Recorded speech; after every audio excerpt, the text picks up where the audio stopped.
Baik pemirsa, kembali lagi dalam Hukum di Mata Bowo dan kita lanjut lagi ya Cak Bowo ya. Tadi kan Cak Bowo sempat nyinggung-nyinggung masalah petok di surat ijo. Nah, karena juga ada girik juga ya, ada letter C juga nih. Nah, sekarang kita ke girik dulu nih Cak Bowo. Mungkin bisa dijelaskan. Masyarakat banyak juga masih kurang paham sebenarnya kalau girik itu seperti apa sih Cak Bowo? Iya, ada tanah girik, ada tanah petok, ada tanah yasan, ada tanah khususnya menyangkut hubungan dengan agen nomor bonding, ada tanah hijau. Nah ini kalau girik itu memang berhubungan dengan persoalan yang ada desa dan sebagainya. Apakah tanah girik itu kan itu? Bisa enggak? Bisa. Ketika menempati berapa tahun bisa. Kemudian kalau petok, nah petok itu bagaimana supaya menjadi sertifikat? Ya, nah, gimana itu Cak Bowo? Nah, jadi diajukan formnya baru nanti setelah form ada namanya tim A. Setelah tim A memverifikasi, baru nanti peta bidang. Setelah peta bidang baru ukur. Tapi pertama harus minta pada kepala desa atau lurah, yaitu namanya riwayat tanah atau sporadik. Nah, baru setelah riwayat tanah itu apapun mesti sementara girik itu harus sporadik itu tadi. Harus minta riwayat tanah dulu ya? Iya, riwayat tanah dulu, sporadik, baru sporadik. Nah, kalau sudah tahu sporadik, baru melampaui tentang tadi. Tentang ada tim A, verifikasi, terus peta bidang, pengukuran, baru diumumkan. Setelah diumumkan, karena tidak ada komplain, berarti menjadi sertifikat Ibu. Demikian nih. Jadi nggak sembarangan. Tetapi sekarang itu ke BPN, sekarang alhamdulillah.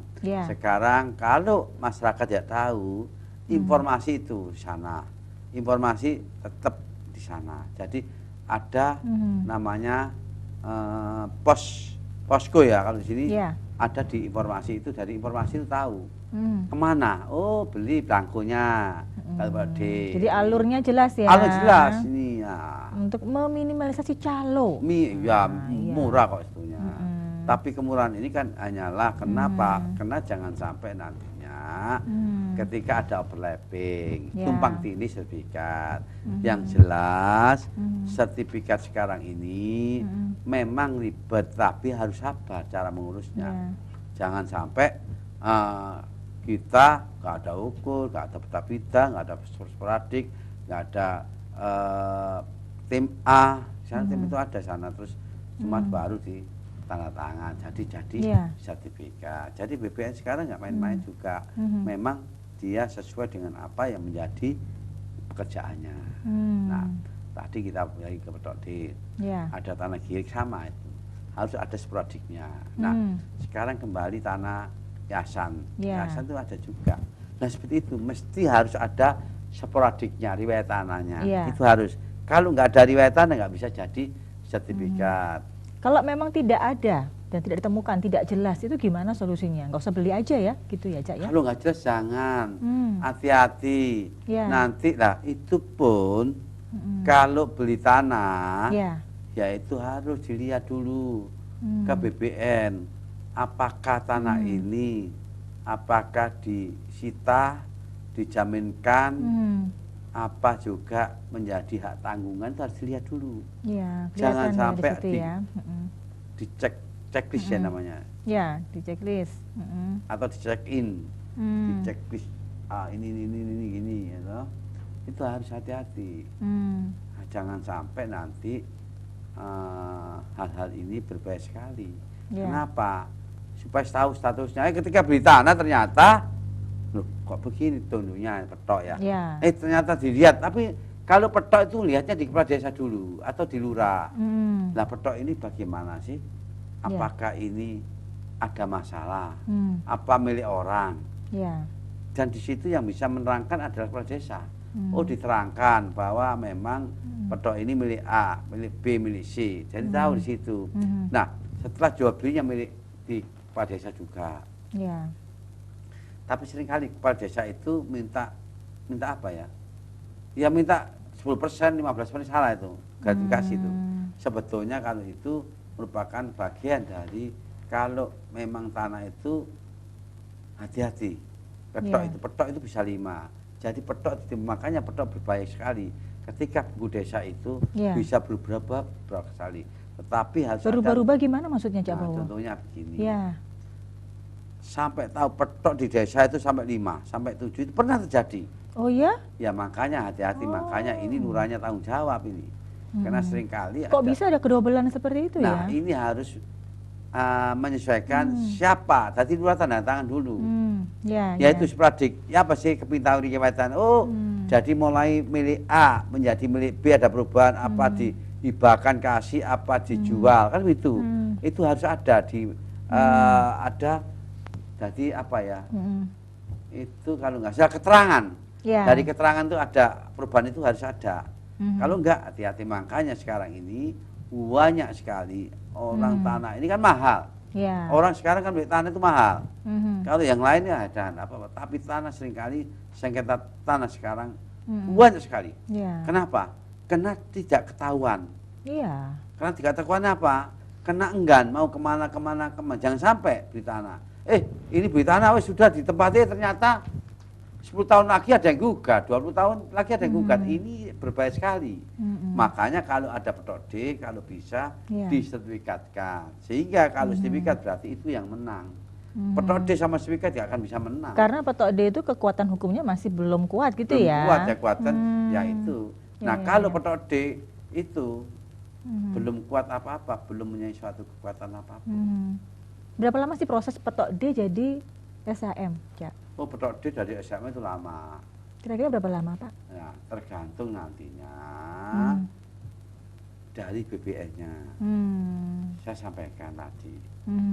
Pertama minta belangko. Setelah itu minta keterangan dulu dari Pak Desa atau dari lurah. Setelah dari keterangan baru nanti ada tim A sana. Untuk apa? Untuk peta bidangnya gimana ini? Petoknya di mana? Baru setelah peta bidang itu masih sampai ada 3 bulan, 6 bulan gitu? Cak Bowo kira-kira? Ya bisa terjadi. Bisa aja ya? Bisa terjadi. Tergantung dari riwayat tanahnya juga ya? Tergantung nanti dari BBN-nya. Apakah dan dari pemohonnya. Pemohonnya siap enggak? Kalau enggak siap, jangan sampai seperti itu. Kenapa? Karena kita harus hati-hati. Ketika sudah membayar, ada form untuk EPT-nya itu. Nah, surat perintah untuk membayar sudah selesai itu berarti syarat sudah terpenuhi. Ya, Cak Bowo. Nah, ini tadi balik lagi yang masalah sengketa menarik sekali ya, Cak Bowo. Kita kan mau beli tanah nih. Nah, untuk ngecek apakah tanah itu sudah pernah sengketa atau belum, kan mungkin ada yang pihak-pihak yang kurang terbuka. Itu gimana, Cak? Mungkin ada ahli waris yang mungkin ya itu tadi siapa tahu nanti di kemudian hari menggugat seperti itu. Gimana, Cak? Kalau ini tergantung status tanahnya. Kalau petok lihatnya kepada desa. Kalau sertifikat lihatnya di BBN agraria. Dari atas namanya itu ya, Cak ya? Iya. Petok itu kan itu kan desa yang buku desa. Itu yang tahu desa. Apa kita juga perlu sampai ngecek ke ahli warisnya siapa gitu? Oh enggak, di sana ada. Apakah dalam keterangan itu ada perubahan nggak? Perubahannya bagaimana? Apa masih namanya atau Bagio, Simo, atau Rebu, Kemis, Jumat itu kan ada. Ya, mungkin. Jadi lihat situ. Nah setelah itu saya minta keterangan. Nah, oleh karena itu sebelum saya beli saya minta keterangan sepertinya bagaimana Pak. Sehingga ke desa saja kalau mau beli. Iya. Jangan sampai kemana-mana. Iya, betul. Oke. Untuk yang letter C gimana nih, Cak Bowo? Letter C itu adalah buku desa ya, tadi buku Indo, buku BI ke letter C. Ya toh? Gimana? Itu ada itu, letter C-nya itu di situ. Di buku desa itu. Milik siapa letter C-nya itu? Itu gimana kekuatan hukumnya, Cak? Ya sepanjang kalau lurah bisa memberikan keterangan tidak ada masalah. Setelah ada itu harus disahkan lagi ke sertifikat, jangan sampai seperti ini. Ya, itu belum kuat. Nanti sertifikat kan enak. Nanti bisa digadekan, bisa dijual belikan, ya begitu. Daripada letter C. Oke. Nah, untuk yang surat ijo nih, Cak Bowo. Ini yang paling menarik ya, karena surat ijo ini hanya ada di kota Surabaya loh, Cak. Kenapa di kota lain nggak ada, Cak? Surat ijo itu adalah dulu ada agendum merponing. Setelah sejarahnya Gendem Merponding, baru menjadi tanah Kota Praja. Ya. Setelah Kota Praja diganti lagi dengan adanya Kota Madia. Nah, Kota Madia sekarang menjadi pemerintah kota. Nah, makanya itu dulu setelah Kota Praja, tanah Kota Praja ini sebetulnya itu adalah milik warga negara Belanda. Akhirnya menjadi direbut oleh Indonesia karena proklamasi menjadi dikuasai oleh pemerintah. Nah, pemerintah namanya Kota Praja. Nah, dari Kota Praja itu, oh ini tanah Kota Praja. Akhirnya sekarang menjadi tanah hijau. Jadi yang dimaksud tanah hijau itu adalah tanah sewa. Jadi bukan suatu kepemilikan sewa. Tapi sewaktu-waktu diperlukan, tidak bisa apa-apa karena sewa kan. Nah, sewaktu-waktu nantinya ketika diperlukan, nggak serta-merta demikian kan. Bisa disuruh angkat kaki dong. Bisa. Tetapi jangan hanya seperti itu. Tapi kan harus mengganti bangunannya berapa. Kalau tanah hijau itu nggak bisa serta-merta langsung digusak seperti itu, nggak boleh, harus dibeli bangunannya, namanya sewa, kecuali kalau kontrak. Kata-kata sewa ini nggak bisa seperti itu, ya toh? Betul. Ya, ketika dibutuhkan oke, tapi kalau dibutuhkan ya sekarang 70% di Surabaya itu adalah tanah Kota Madia. Sewa tanah hijau. Nah, riwayat dari tanah hijau itu sekarang nggak bisa menjadi hak milik. Kenapa itu, Cak? Harus dari Kota Madia sendiri. Ketika ada pelepasan nggak masalah. Kalau belum dilepas nggak bisa. Nah, itu kan yang jadi persoalan ya. Sekarang ini banyak sekali dari masyarakat itu yang menginginkan surat ijo bisa berubah menjadi SHM, cuman kayaknya berat sekali ya, Cak ya. Oh, susah gitu. Harus beli pada pemerintah kota, beli dulu berapa per meternya. Setelah dilepas baru bisa. Kalau enggak dikondel enggak bisa. BPN enggak mungkin akan memproses kalau tanah hijau itu menjadi hak milik, susah. Kecuali sudah dilepas. Kalau belum dilepas itu tanahnya mereka kota, lebih baik beli tanah sertifikat. Jangan beli tanah hijau. Yang sudah terlanjur gimana? Yang sudah. Tapi sewaktu-waktu ketika ada persoalan pemerintah kota membutuhkan, diusir. Hanyang, perem. Nah, seperti Kalijodo itu. Nah, seperti itu. Kayak gitu-gitu langsung hilang. Jodoh itu loh. Nah, di sini itu dikarenakan kalau di Jogja itu Hamengkubuwono memberikan rakyatnya. Tanah dilepas. Kalau sini nggak mau lepas, kena pajak. Kalau dilepas bagaimana? Ini aset daerah. Pendapatan. Tapi pendapatan daerah nggak pernah diaudit ya. Iya. Nggak pernah. Kalau pemerintah kota mendapatkan sewa kota dia berapa, nggak pernah diumumkan. Ini yang nggak terbuka aja demikian. Seharusnya terbuka. Berapa? Oh, kaya Indonesia. Surabaya itu kaya sewa ini, nggak ada di semua itu sewa seperti tidak ada. Coba di daerah-daerah tidak ada, hanya Surabaya sewa yaitu surat ijo. Sebenarnya sewa Kota Madia, sewa Kota Praja. Sekarang menjadi surat ijo. Nah, oleh karena itu jangan sampai nanti kalau surat ijo kena masalah diusir. Loh, bener saya ngomong. Diusir, lebih baik beli tanah sertifikat meskipun agak mahal.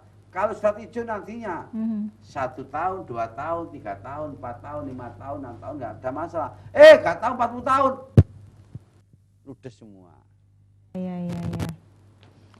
Semakin panas ya perbincangan kita nih. Panas. Kenapa? Karena hukumnya panas sekarang ini. Ya toh? Banyak ya namanya preman-preman ya. Preman-preman hanya punya privat, preman-preman punya sistem, itu bahaya. Itu yang menjadi panas. Dan pemirsa, kita akan lanjutkan lagi perbincangan kita setelah yang satu ini. Kita kembali sesaat lagi.